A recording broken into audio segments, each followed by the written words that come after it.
Hello, let's begin with another lesson, shall we? This time we will be talking about fallacies. What are fallacies? In our previous lesson, we learned about cognitive biases.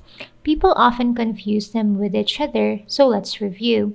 A cognitive bias, as we mentioned before, is a systematic pattern of deviation from rationality. It's a faulty way of thinking apparently hardwired into our brains. The Merriam-Webster dictionary defines a fallacy as an often plausible argument using false or invalid inference. In other words, it's using faulty reasoning in constructing arguments. To further differentiate the two, we can say that a cognitive bias or a systematic error in cognitive processing is a psychological concept. A fallacy, or a flawed pattern of argumentation, is a philosophical concept. Some cognitive biases can cause us to make fallacious arguments. In short, cognitive biases exist before arguments, while fallacies are spotted in arguments. By now, you should be familiar with the two tests to determine good arguments, the true premise test and the proper form test. If either or both of these tests are not passed, the argument is considered bad. Fallacies are bad arguments. They do not pass either or both tests. A popular example of a fallacy is ad hominem. We are guilty of ad hominem when we attack the character of the person making the argument instead of their actual argument. An example of an ad hominem is, "This obviously does not pass the true premise test. And anyway, any sensible person can see that this argument is terrible and dumb."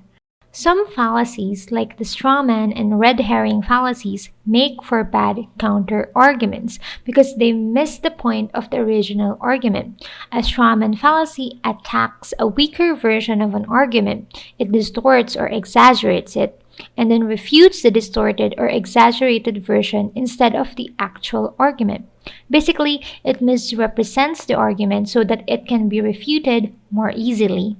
Similarly, the red herring fallacy attacks a different, often irrelevant argument altogether. It's used as a distraction so that the person doesn't need to actually address the original argument. Here is an example of a straw man. This is a straw man because the point of person A, not everybody has decent internet connection, is not addressed. Red herrings are easier to spot. The counter-argument has nothing to do with the main argument at all. For example, in this example, we can see that person B's response has nothing to do with what point A is making. Let's look at another set of fallacies. Appear to ignorance.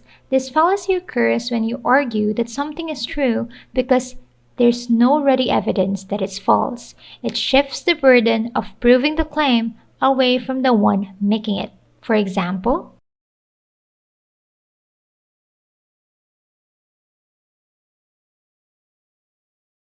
begging the question, this fallacy occurs when the argument's premise assumes that the conclusion is already true, or the premise and the conclusion are identical. It is also sometimes referred to as arguing in a circle. For example,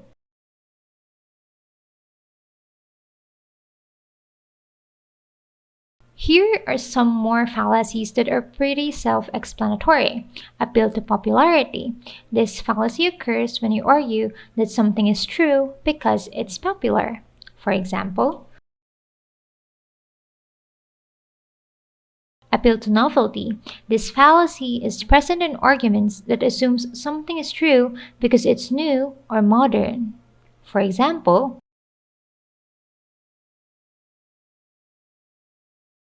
appeal to tradition. This is a fallacy that asserts that something is true because people have believed it for a long time. For example,